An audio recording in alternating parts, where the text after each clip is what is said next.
Good evening. Is this sign up? Okay. Good evening. How's everybody doing this morning or this evening? Good. Good. My name is Holly Kravakovich, and I'll be your MC for the evening. I know everyone's very excited to be here, and I know there's 10 of you who have been waiting for this moment for a long time. I'm going to turn it over to our president, Andy Dooley, for some opening remarks. Andy? Thank you, Holly. Good evening and welcome to each and every one of you, and especially to our inductees this evening. What a great evening this should be for you. In your careers, whether you're players, coaches, managers, whatever capacity you serve the ASA, we really, really appreciate what you've done. So that with that, I just hope you enjoy the evening, and I will ask Dustin Myers from Michigan to give the invocation. Shall we pray? Heavenly Father, we come before you this evening giving thanks for the many blessings you bestow upon us each and every day. But tonight especially, we thank you for family. We thank you for the families and the loved ones represented in this room this evening, and we thank you for our extended ASA family. Heavenly Father, please grant council members for the remainder of this week the wisdom, the guidance, and the perspective to make the tough decisions that'll make this great game even better. But Heavenly Father, as we approach Veterans Day, we need to remember those who serve this great country overseas and abroad. Please keep them safe from harm and help bring them home very soon. Heavenly Father, for family, for our troops, and for all the blessings we get to experience each and every day, we say thanks. Amen. Thank you, Darren. We will be back in approximately 1 hour to begin the ceremony. Enjoy your dinner.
right, can I have everybody's attention, please? You can have your seat. We're going to go and get started here. Let's give a round of applause to the staff here in Shreveport for their great hospitality and service.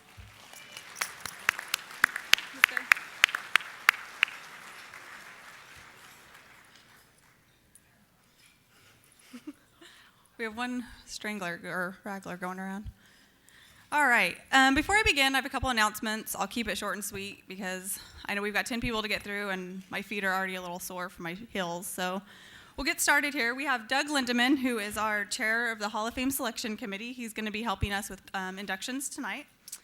Next to him is the ASA Executive Director, Ron Radaganda, and his lovely wife, Glenda. And then we've got Andy Dooley, the president of ASA. The lovely wife of Henry Pollard, Julie. And Henry Pollard, who is helping us with the inductions this evening. There's one more group I'd like to honor before we begin, and those are those out there that are welcoming these 10 people into their group, the Hall of Famers that we have with us today. If you could stand up and let us give you a round of applause for your achievement. Do you have anybody?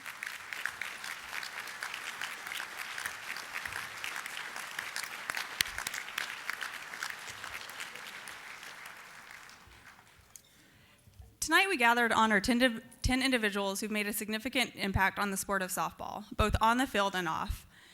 And we gathered here for all their achievements that they've made so selflessly for our sport. I'm honored to present the first one, Susie Brasney of Huntington Beach, California.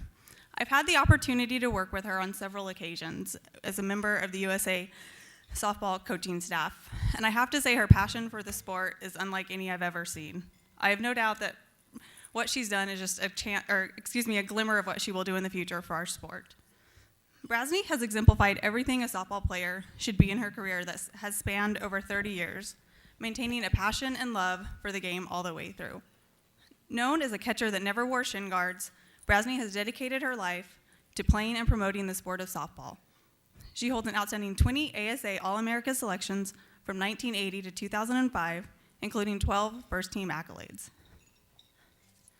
Brasney competed with some of the best women's teams in the nation, including the Long Beach Renegades, Glendale Blazers, Diamond Blazers, Team Texas, Orange County Majestics, Phoenix Sunbirds, and the SoCal Hurricanes. Brasney was outstanding not only in the U.S., but abroad. She had an outstanding catching career at the Canada Cup, where after the 2005 Canada Cup, the tournament created the Susie Brasney Most Outstanding Catcher Award, which is now presented annually.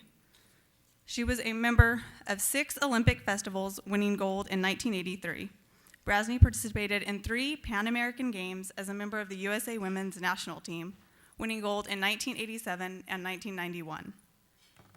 She also holds the title of World Champion, as she helped Team USA to a win at the 1990 World Championships. Her passion did not stop after she left the playing field. She remained committed to the cause, serving on the USA Softball Selection Committee and serving as an assistant coach for several programs, including the 2007 Junior National Team World Champions. She joins an elite group who have won a world champion as both a player and a coach. Tonight, Susie Brasney becomes a member of the ASA National Softball Hall of Fame now and forever. Ladies and gentlemen, Hall of Famer Susie Brasney.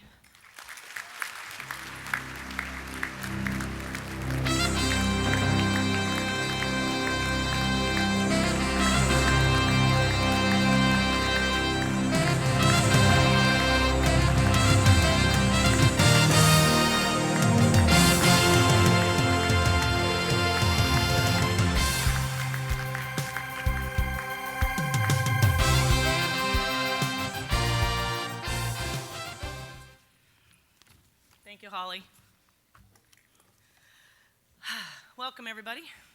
I believe this is the first time in my life I'm glad I'm being the leadoff. What a great event this is, which is fitting since softball is a great sport. I am grateful to my family and friends and coaches that got to join me tonight and others that couldn't make the trip to Shreveport that are in my thoughts. Thank you to the Hall of Fame Committee for this overwhelming honor. I'd like to acknowledge and congratulate the other inductees. I'm glad that we're getting to celebrate this moment together. It is quite an honor. the people that led this way, the other Hall of Famers that had already stood up, thank you very much for paving the way, because obviously without all of you, this couldn't be possible. All I wanted to do when I was growing up was to play ball and to compete. I think that has to do with having 5 older brothers and mostly boys in our neighborhood. But for most girls, the reason we played sports was for the friendships and the fun. I tried to keep that thought throughout my career.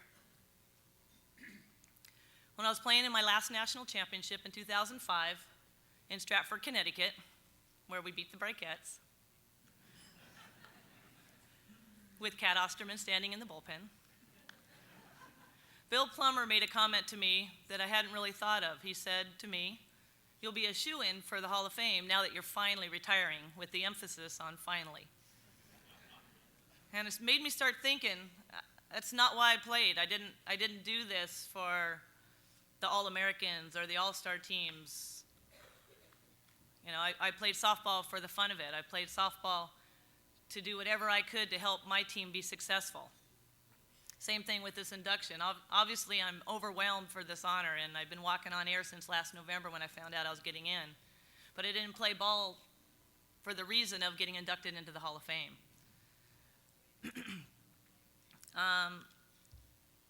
The worst part about retiring, worst part about getting into the Hall of Fame was that I had to retire. And a lot of people would always say, "Aren't you retiring yet? Aren't you retiring yet?" I got that probably for the last 10 years of my career. I think they were trying to get rid of me. I know the Canada Cup did. They finally made the catchers have to wear shin guards, so that pushed me over the edge. But there's nowhere in the world that I'm happier than when I'm on the ball field.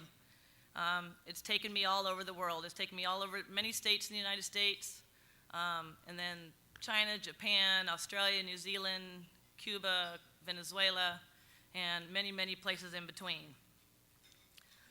What Bill did say made me really start thinking about all the other people that impacted my career.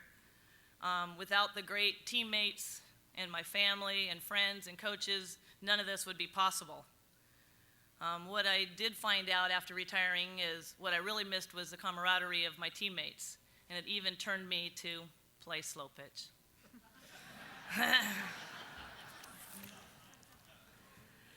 My mom, dad, and brothers were big influences in my career. I grew up on the Little League field, obviously with 5 brothers playing baseball. I did whatever I could, whatever they'd let me do. I tried to get on the field and shag when they'd let me. Anything I could do to be in there, to be on the field with my brothers. My mom and dad coached and managed, and then when I started playing at age 9, they coached and managed my teams. My dad, who's here today, was a great coach and is still a great coach. He still helps out my college team. He is the one that taught me the game, taught me the skills, refined my skills. Through many, many hours of batting practice, and to prove it, you can check out his pinkies because he refused to wear a glove when he pitched to me, and I tend to hit back up the middle back then. The other things that he taught me is work hard and don't expect anything because you're the coach's daughter. I definitely never got the special treatment that some coaches' daughters get. Throughout my career, when he was not still my official coach, he'd always continued to coach me. And then now, once I've retired, he coaches my coaching. And then there's my mom. She's been gone since 1999. Left us still believing that I had a shot at making the 2000 Olympic team, which she knew was my goal in life. And so I'm glad that she still felt that I had a chance to make that team when she left us. My mom was amazing. I was born in October, which of course put the Dodgers in the playoffs, because that's what happens in October. My mom would sit and watch the ball games and keep score. So I learned from an early age, one, that I love Sandy Koufax and Vin Scully, but I also learned how to keep score, which I think it definitely helped me down the road to understand the game and the rules, all of that stuff before I even started playing. For me, I didn't really have the softball players to emulate. There was no Jenny Finches on TV. There was no, College World Series that you could watch. So I grew up watching baseball. my idols were George Brett and Johnny Bench, Brooks Robinson, some of the great baseball players of that era. And so I think I learned the game from some pretty great Hall of Famers themselves.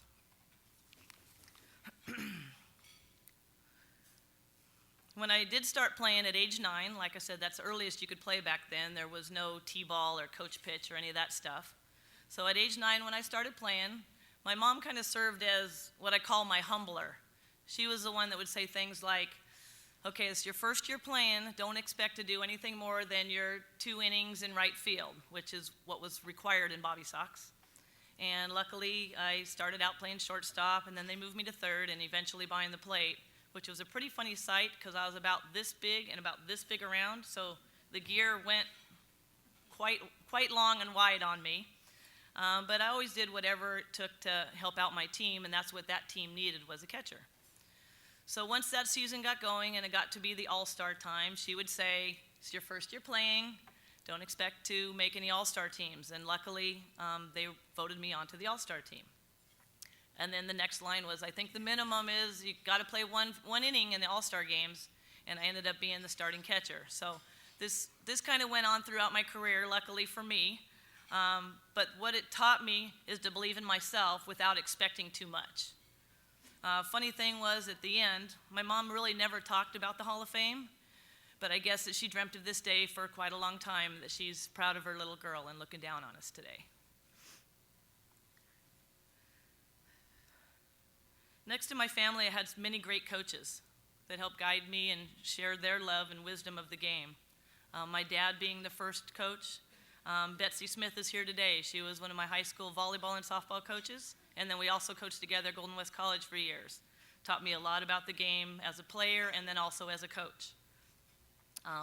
Into college, played for 2 great Hall of Famers. I couldn't have asked for 2 better women to emulate than Carol Spanks and Shirley Topley. I mean, that was, at the time, I'm thinking I'm going to Cal Poly Pomona. No one's really heard of it. The place to go is UCLA or Arizona State. Those are the big softball schools back in the late 70s, early 80s. And I'm going to this little Division II school. I couldn't have asked for a better place to go, better women to play for, because they loved the game. They taught us so much besides softball. They taught us to respect the game.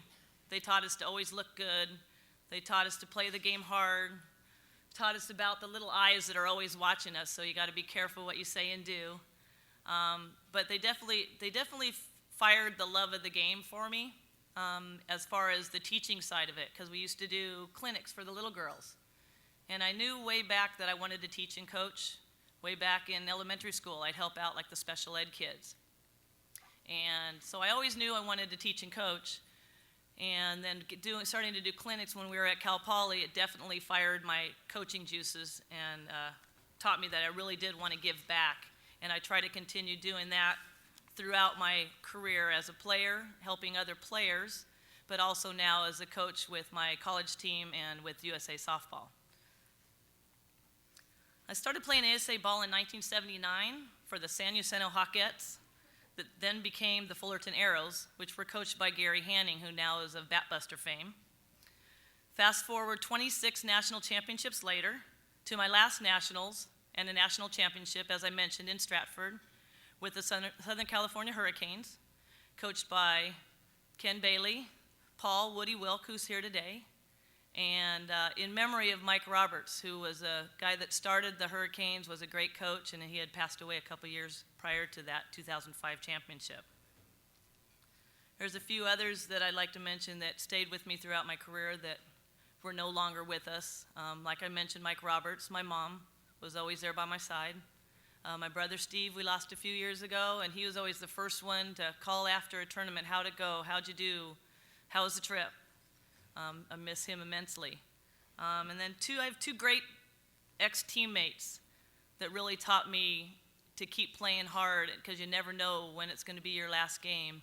Becky Duffin from the St. Louis Classics and fellow Hall of Famer Allison Rio.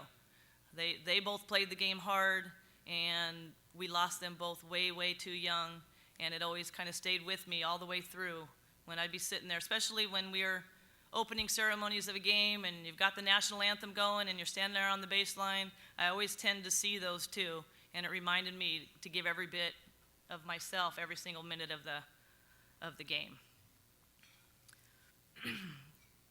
Obviously, playing ASA ball for 4 decades, I played for a lot of teams, as Holly mentioned.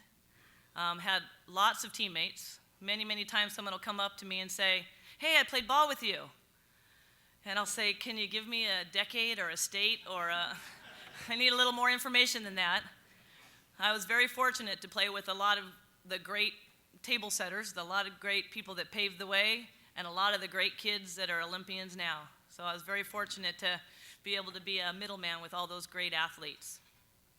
I do have one special teammate I do have to single out, my best friend Terry Kiesling, who is known in the softball world as TK. Without her support and dedication and a person to practice with, back when we were playing women's major, most of our teammates were still in college. So you really didn't have anybody to practice with, so you had to kind of do it on our own. Her being a pitcher, me being a catcher, we found all kinds of strange places to practice, on tennis courts with lights on parking lots, on sides of softball fields, just so we can get pitching and catching and get some swings in, whatever to do to stay up with them college kids. Terry's been a great friend for a long time, was a teammate for many years, and more importantly, has always been the wind beneath my wings. Thank you, Terry.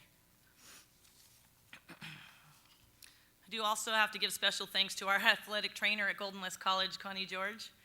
Luckily, I had that person nearby because there was lots of little nicks and cuts and injuries and soreness and things that, thank God, an athletic trainer at my job made it so she could keep my old body parts together and prolong my career. You've heard a few of the nicknames throughout the years. Braz has always been one of them. Like Holly mentioned, the weird catcher that didn't wear any shin guards. Had a few other names. Hopefully I can repeat a few of them. I know there's some umpires out there that probably had some other names for me. But well, I had a coach in Bobby Sox dubbed me a name that definitely doesn't fit anymore. He called me BLB, which stood for Bird Legs Brasney. Definitely doesn't fit now. It did back then. In college, the Boswell family just called me Susie Shortstop. When we went to Australia, they called me the Backstop, which to me isn't that big metal thing that's behind you, but. And then my great friends of the North up in Canada, they know me as Suitcase, basically for all the different teams I played for in the Canada Cup. That tournament and the people of Softball City, it's like a home away from home. The fans and everyone up there were always so good to me. Those crazy Canadians were always there supporting me, even though I had USA on my chest, or USA on my socks, or USA somewhere. They still always supported me. And I was always very appreciative of the great people up there, and especially for the award they created in my name. They kind of did that as a surprise to me when I announced to them it was going to be my last Canada Cup. I kind of did it with like a week or so before the tournament, so they wouldn't do anything special, and they went and did it anyway. Some of these nicknames are ways I will be remembered, I'm sure. I'm hoping that mostly I'm someone that's remembered that played the game with passion, that showed how much I loved it when I'm in between the lines, and how much I appreciated all the people that were around me. In closing, this day has been for all those that supported me, inspired me, and helped me pursue my passion for the greatest game on earth. I heard a quote that summed up this day pretty well. It's like going to heaven before you die. I'm living proof. If you love this game, it'll love you back. Thank you.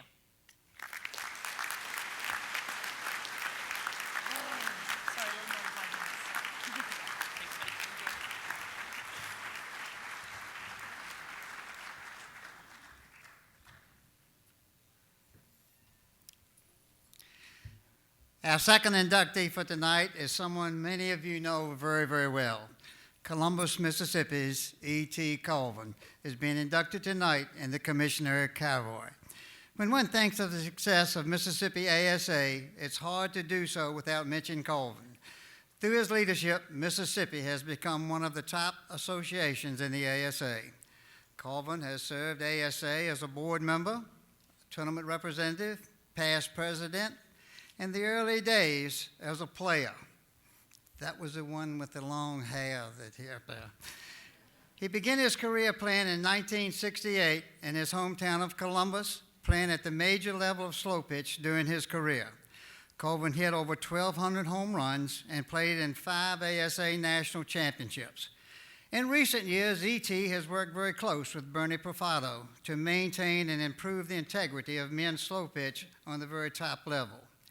E.T. became commissioner in 1992, and under his leadership, Mississippi ASA has developed an outstanding adult, junior Olympic, and umpire program, and on 2 occasions was selected to host the USA Softball Women's Olympic team during the pre-tournament tours. Mississippi ASA has hosted 45 national championships, 5 national umpire schools, with registration numbers increasing every year. In 2005, he was recognized by the Oklahoma ASA Hall of Fame with induction as an honorary member in the Meritorious Service category. Colvin was also awarded the ASA President's Award 3 consecutive years, from 1999 to 2001. The current Mississippi Commissioner and the incoming ASA President, Colvin also has represented the United States in many international events and is currently the North American Vice President for the International Softball Federation. No matter what position E.T. has held, he's always available to give a helping hand. On a personal note, I have gone to him on several occasions for advice and guidance, and he has never failed to come through. Tonight, E.T. becomes a member of the ASA National Softball Hall of Fame now and forever. Ladies and gentlemen, Hall of Fame, E.T. Colvin.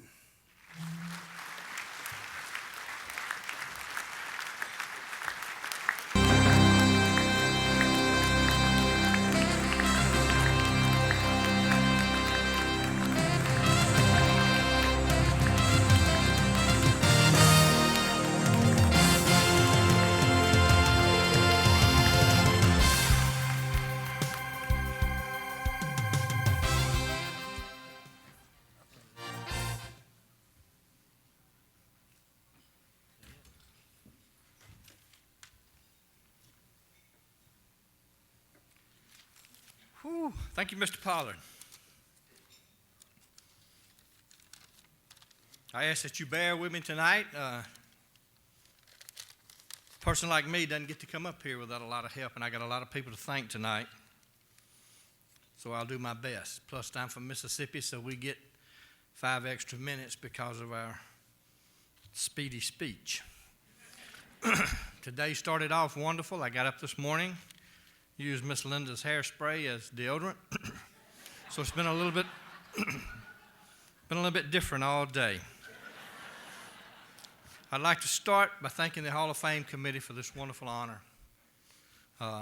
Chairman Doug Linderman, and I'd also like to thank Holly Kay for the job that she's assumed in leadership in our Hall of Fame committee and this Hall of Fame banquet. Holly has done a wonderful job, and I thank you, Holly, for that.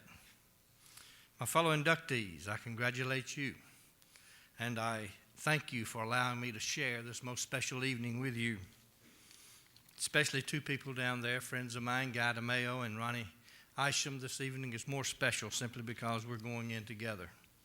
Guy's been a supporter of mine for many, many years, and I appreciate everything that he's done for me. Ronnie, I appreciate everything that you do for ASA. And Miss Linda and I thank you for bringing Gaither into our lives. I'd also like to thank the 2 previous past presidents, Steve Munson and Joey Rich, and also President Dooley. These 3 gentlemen allowed me to stay involved in ASA at the level that I had been in for many years, and I certainly appreciate them doing that for me. Had that not happened, I don't know if tonight would have ever happened or not.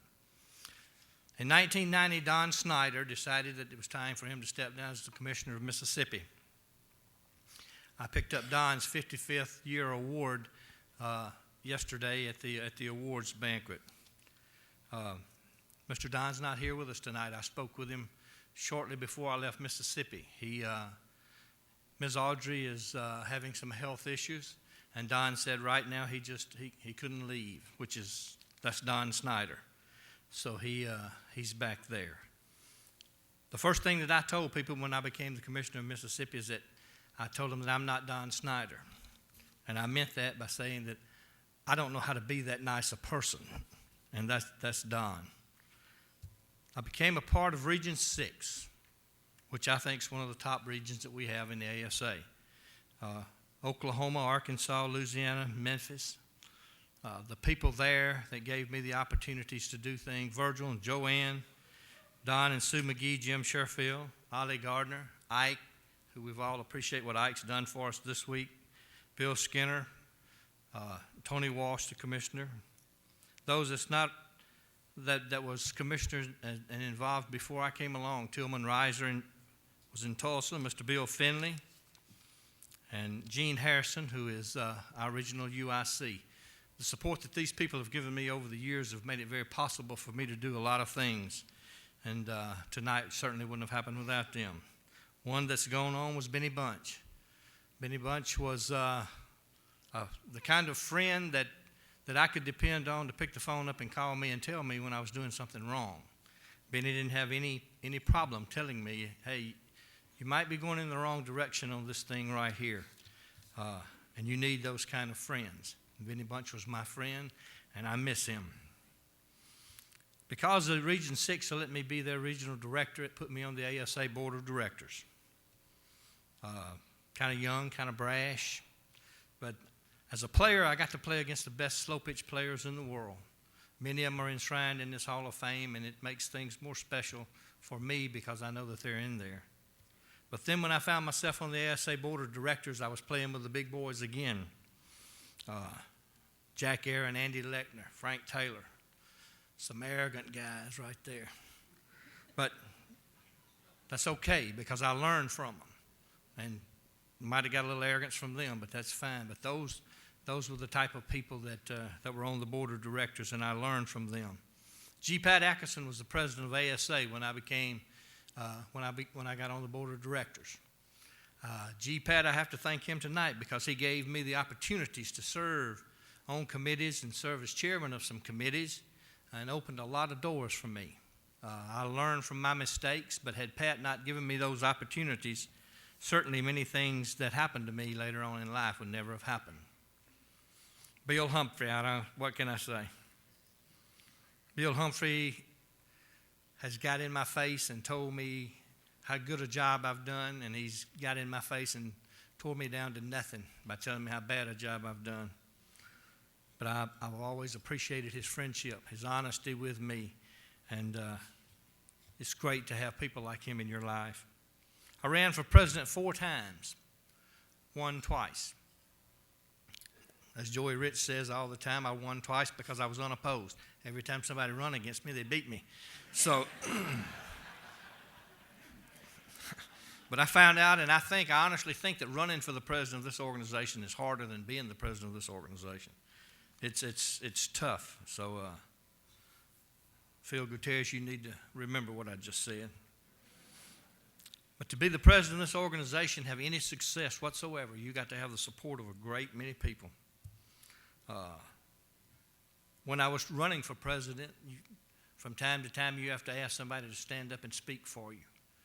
And I had some great people do that. Amy Hillenbrand not only was a beautiful lady, but she stood up and solicited help from me when I tried to be president.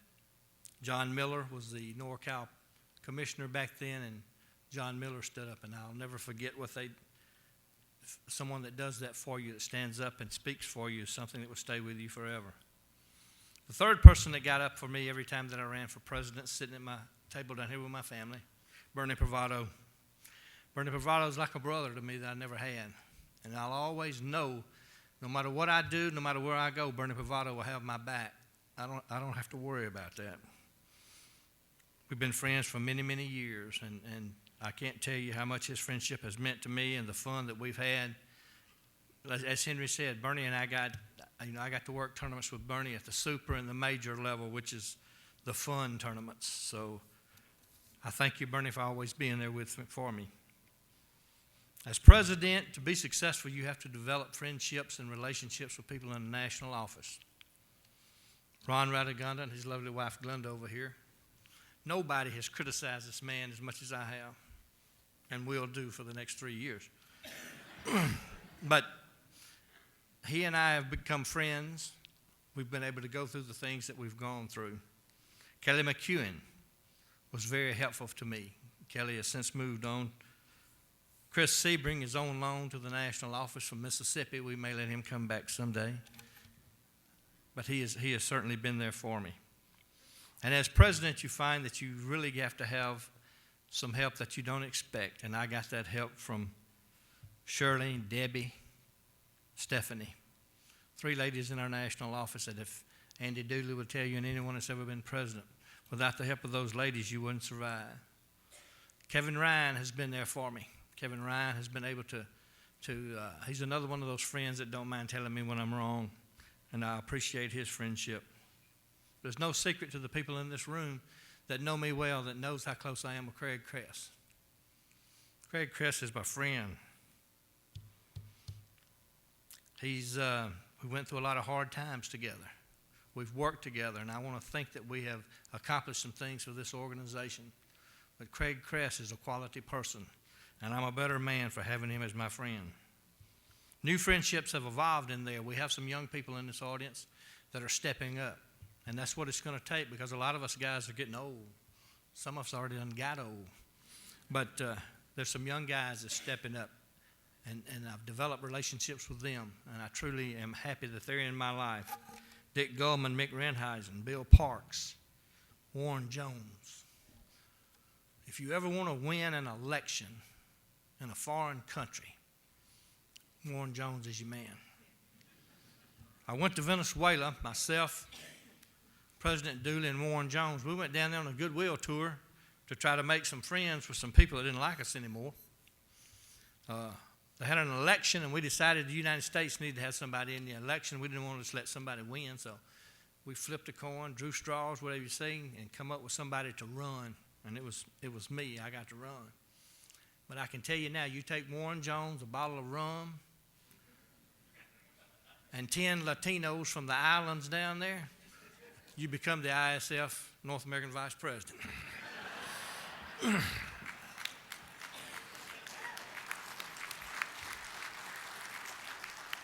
Thank you, Mr. Jones. I'm here as a commissioner tonight. The organization that I have back in Mississippi and the people that I have. And I can assure you there's never been a successful commissioner in this organization without a great staff, and that's what I have. Most of you know the people, my posse sitting back here.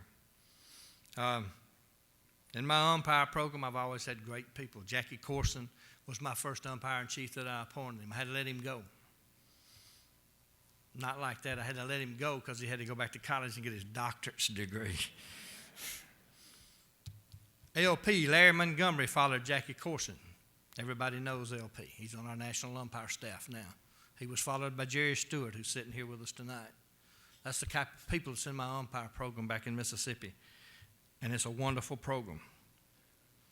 Other people I have here with me tonight is Tom Stanley. This is Tom's first time to come and enjoy what we do here this week. Tom Stanley is special to me in Mississippi. Tom Stanley is my district commissioner in District 1, which is Mississippi Gulf Coast. Katrina came to town a few years ago and blew his district away.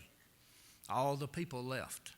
It's difficult to have a softball association when you don't have no places or no people. Tom Stanley has rebuilt the Gulf Coast Association where we're 30% stronger and more involved now than we were prior to Katrina. In a small area of 20 miles right on the Mississippi Gulf Coast along the beach, Tom Stanley registers 3,200 young girls in the SA program.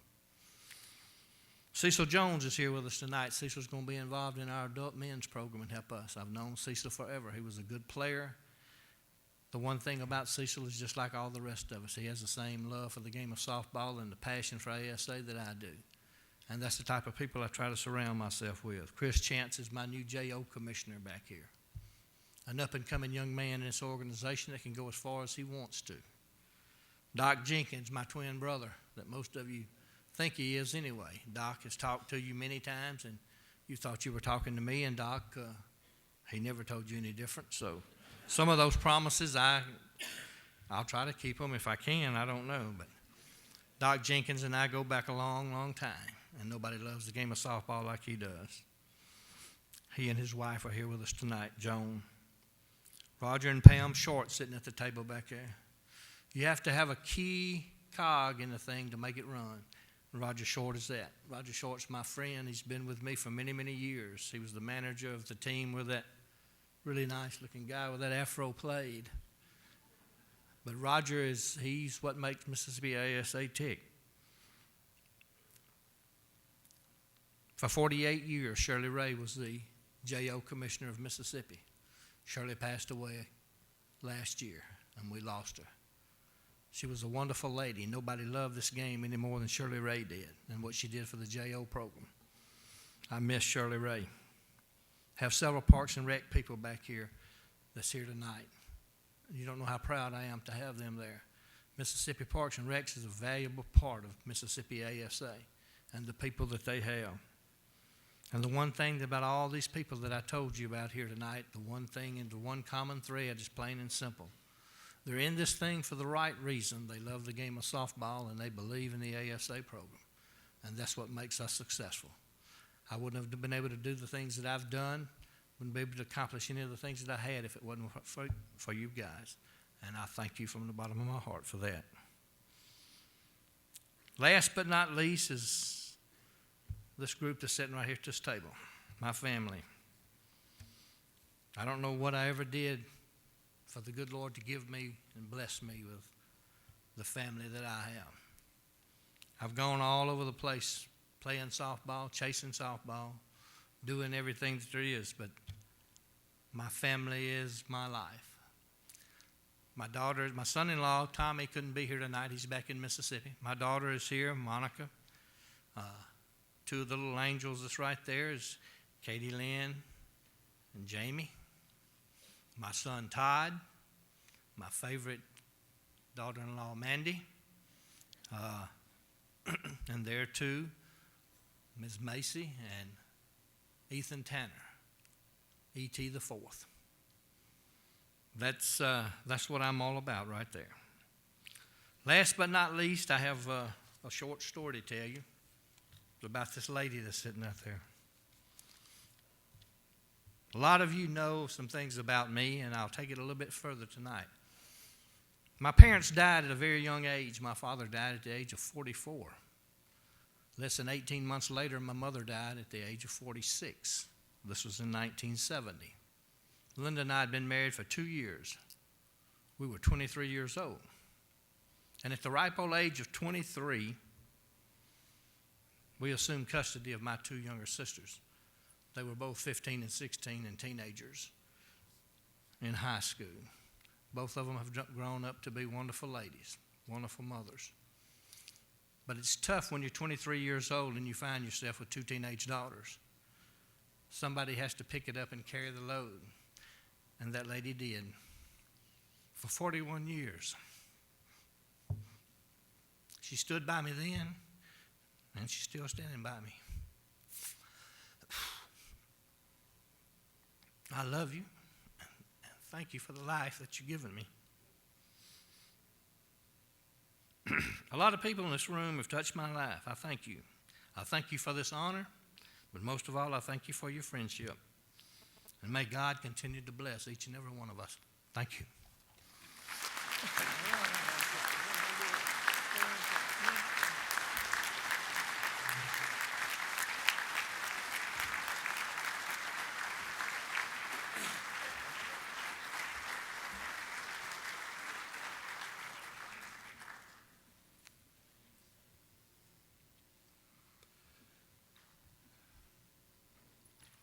Our third inductee, and first in the meritorious service category, is Guy DeMayo of Newcastle, Pennsylvania. DeMayo has been an integral part of ASA, especially the Pennsylvania ASA, for over 30 years. Guy has served as district commissioner since 1971 and has been the Pennsylvania Western Area Vice President since 1988. When DeMayo started with ASA, his 10-county area had only 27 teams. His district now has nearly 2,400 teams of the 8,000 registered in the state of Pennsylvania. He has held many roles as an ASA member, including ASA Vice President and being the first at-large player representative ever to be elected as Central Atlantic Regional Director. This earned him a spot on the ASA Board of Directors, making him only the second at-large player representative to hold such a position at that time. DeMayo has served as the chairman of the National ASA Classification Committee and vice chairman of the Player Representatives Committee. He has also served on the Legislative Committee, the National Equipment Standards Committee, and the Special Events Committee. As a player representative, he went to 2 Pan American Games and the 2000 Olympic Games. DeMayo not only served as editor of Softball News, the official publication of the ASA of Pennsylvania, since its inception in 1973, but he was also the creator. He becomes the 40th Hall of Famer inducted in the Meritorious Service category. As a fellow player representative, it's been my privilege to work with Guy on numerous national committees, and I am proud to be able to introduce him tonight. Tonight, Guy becomes a member of the ASA National Softball Hall of Fame, now and forever. Ladies and gentlemen, help me bring up Hall of Famer Guy DeMayo.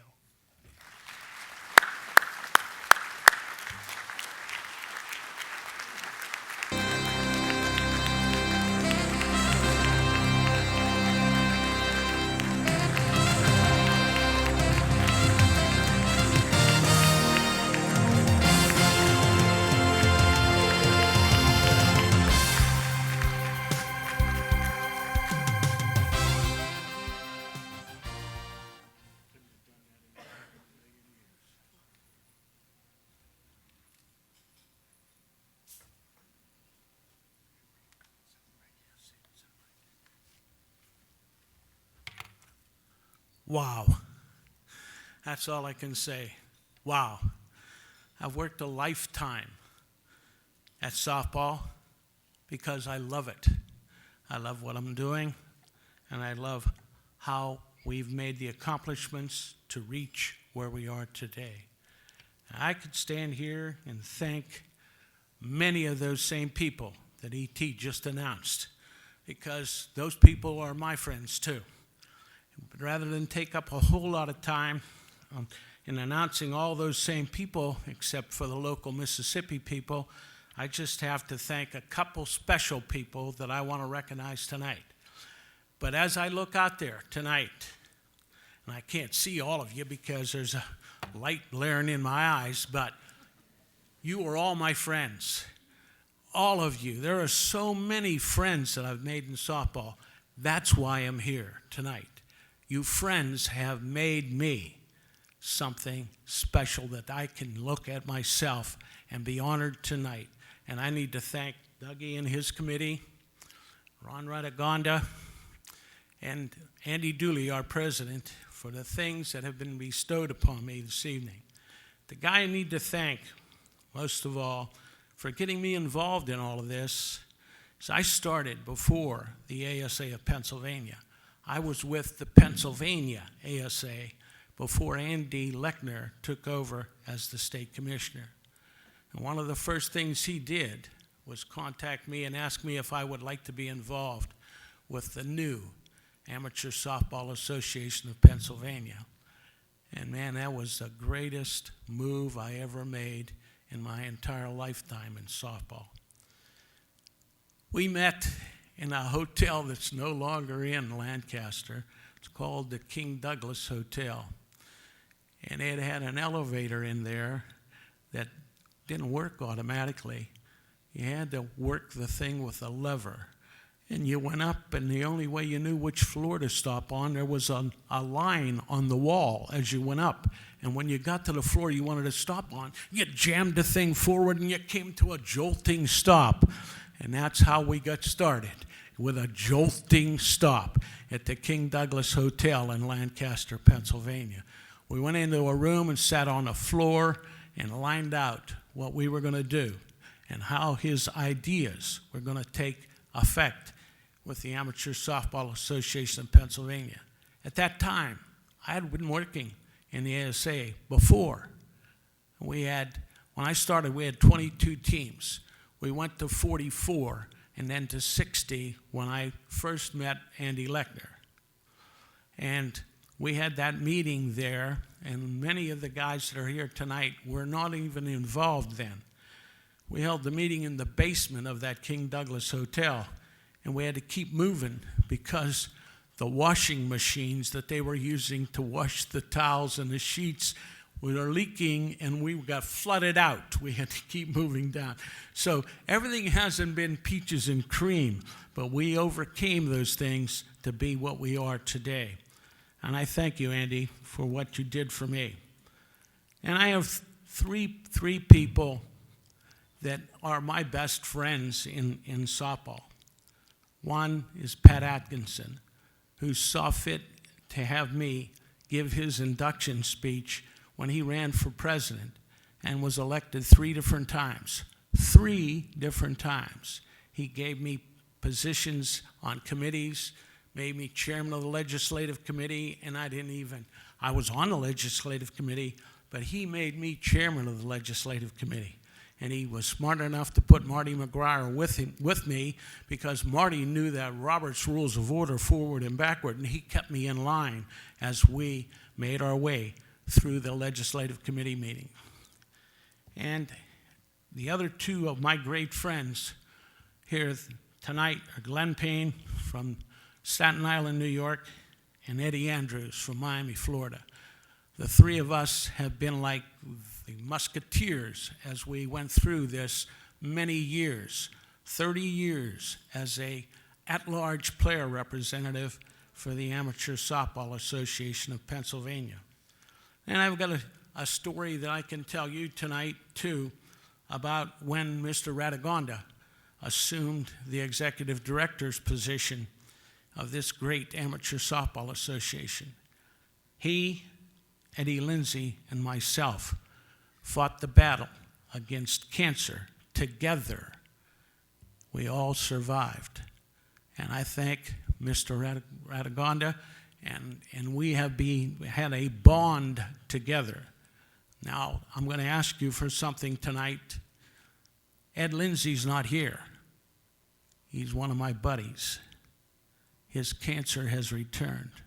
He couldn't come because he's on chemo. I ask you now, in your own way and in your own words, to say a prayer for Eddie, because that's how we overcame it the first time. We've got to do it again. Please take a few seconds now to offer a prayer for Mr. Lindsay in his endeavor to overcome cancer once again.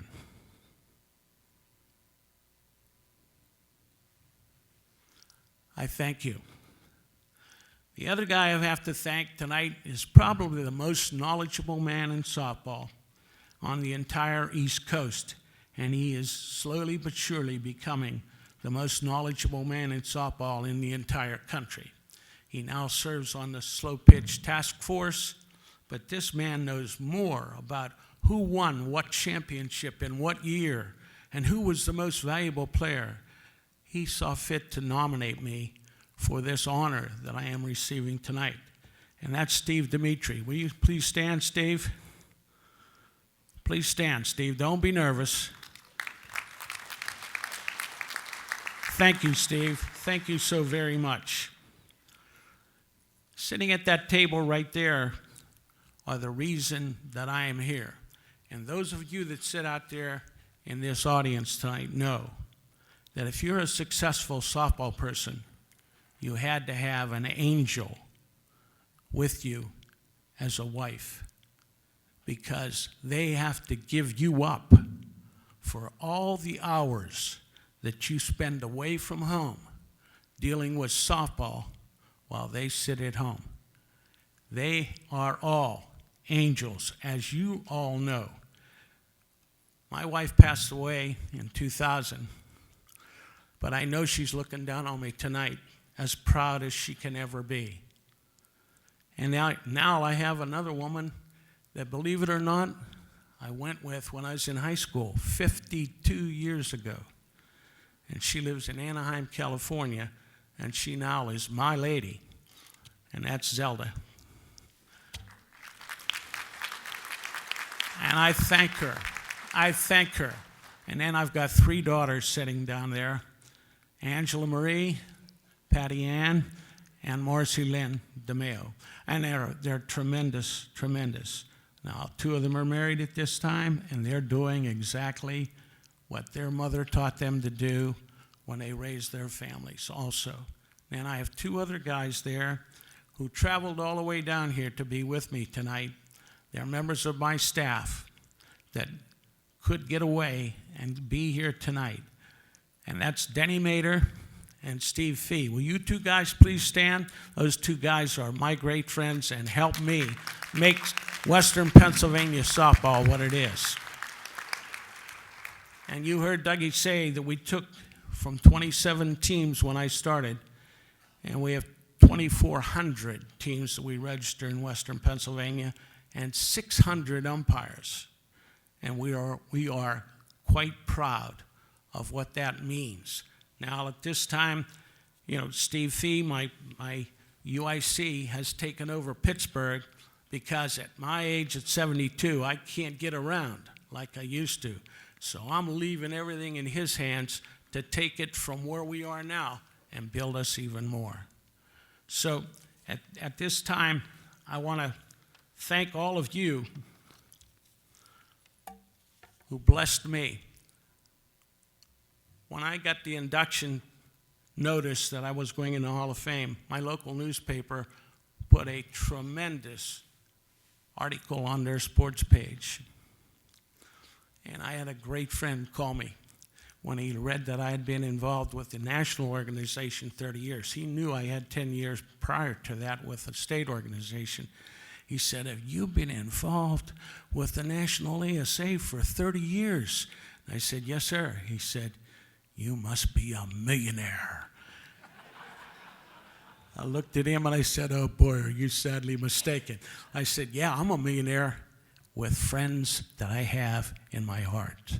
I walk into rooms and I see faces brighten up because they are my friends, true friends, not just one day a year friends.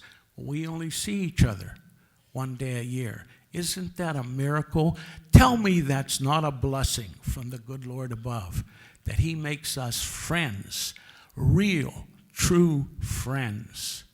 And that's, you know, I'm going to leave you with a story that President Bill Humphrey made me the national office representative at a girls' fast pitch national championship tournament in Salem, Virginia. We got word that a girl who had played in championship play with another team was going to try to play with a team in Salem, Virginia in the national championship tournament. And of course, you know as well as I do, that's illegal in the ASA code. So she came there to try to play. I refused to allow her to take the field. And the tournament director was John Shaner. Some of you probably know him from Salem, Virginia. He was not the recreation director at that time. His boss had made him the tournament director. And he come running up to me and he said, "Guy, we got some problems. The DA's coming. The DA's coming. He's going to shut us down." He walked upstairs and he said, "Who's in charge here?" And you should have seen people scurrying, running, hiding. Nobody wanted to say they were in charge. The mayor stepped up and said, "I'm in charge, sir." He said, "Well, you have to allow," and we won't use names so that we don't embarrass anybody in the future, told him she can't play. She does not meet our code. He said, "Well, then we're going to take you in jail. Take you down, and you're going to have to spend the evening in jail." Well, I asked if I had a phone call left, and I did. I made a phone call, and the ASA, Steve Munson was president at the time, he sent, no, he wasn't president, he was one of the upper echelon anyway. He called Frank Taylor and had the ASA send Frank Taylor down.